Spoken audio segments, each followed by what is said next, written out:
It's Thursday, the night that Jesus would wash the disciples' feet and then institute the Lord's Supper. He would have his final meal before going to the cross to be crucified. On Sunday, Jesus had ridden into Jerusalem on a donkey triumphantly with palm branches being waved as a symbol of victory, that this is the King of the Jews. Then on Monday, Jesus went into the temple and overturned the tables of the money changers, and he drove out all who were buying and selling and had turned the Lord's house into a den of robbers, instead of it being a house of prayer for all the nations. And then on Tuesday, the authority of Jesus was challenged. He was questioned. What gave him the right to go into the temple and do that? Who gave him authority to say how God ought to be worshiped? And then on Wednesday, Jesus taught his disciples, telling them about the destruction of the temple and the signs of the end of the age. In addition to that, Wednesday is the day that Judas went out and made an agreement with the religious leaders to betray Jesus. And the Sanhedrin made their plot against Jesus on Wednesday. But today is Thursday. And today, Jesus gathered with his disciples in a room where they would have their final meal before the crucifixion of Jesus. It says in John chapter 13 that Jesus, knowing that the Father had given all things into his hands, and that he had come from God and was going back to God, rose from supper. He laid aside his outer garments and, taking a towel, tied it around his waist. Then he poured water into a basin and began to wash the disciples' feet and to wipe them with the towel that was wrapped around him. He came to Simon Peter, who said to him, "Lord, do you wash my feet?" Jesus answered him, "What I am doing you do not understand now, but afterward you will understand." What's interesting is John gives the reason why Jesus was washing the disciples' feet. The reason why is in verse 3. Jesus, knowing that the Father had given all things into his hands, and that he had come from God and was going back to God, rose from supper. The reason Jesus washed the disciples' feet was because he knew that God had given everything into his hands. Now, washing the feet of people before a meal was a service reserved for the lowest of servants. That was not something that someone of a superior status did.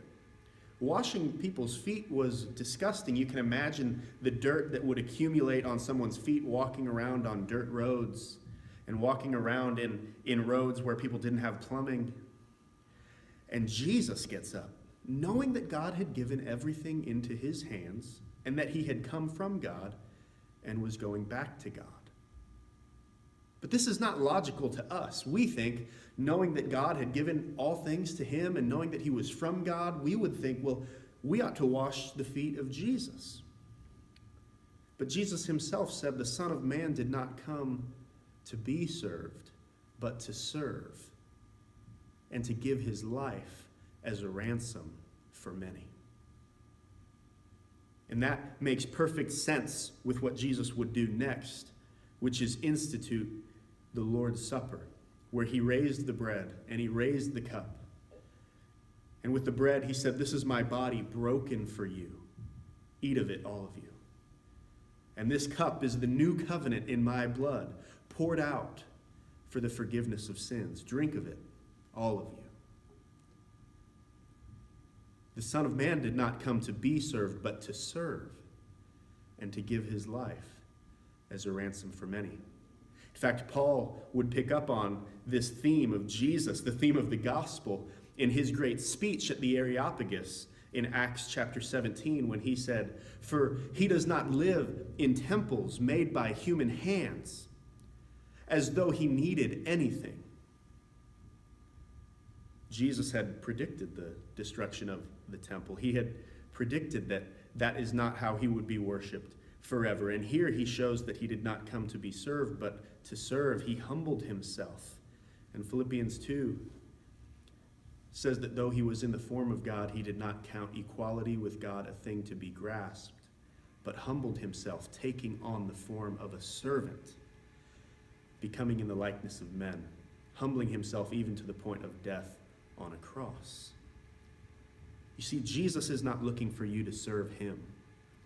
God is not looking for you to serve him, to do something for him. You can do nothing for God. But God can do something for us. And the ultimate thing that he has done for us is in the person of Jesus Christ. He said to Peter, "What I am doing you do not understand now, but afterward you will understand."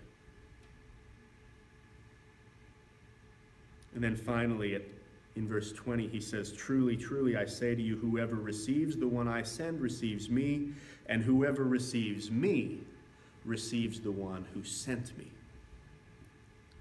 Will you allow Jesus to wash your feet? Will you allow his broken body and his blood to be poured out for you? Because it's not about what you can do for Jesus. You can do nothing for him.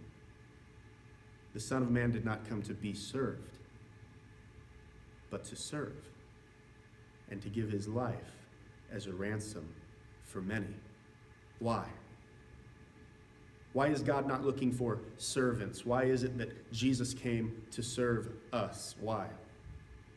Because then he gets the glory, not you. Who gets the glory in the washing of the disciples' feet? Who gets the glory in their ultimate redemption through the cross? Not the disciples, not you. God gets all the glory because he is the one who has done it.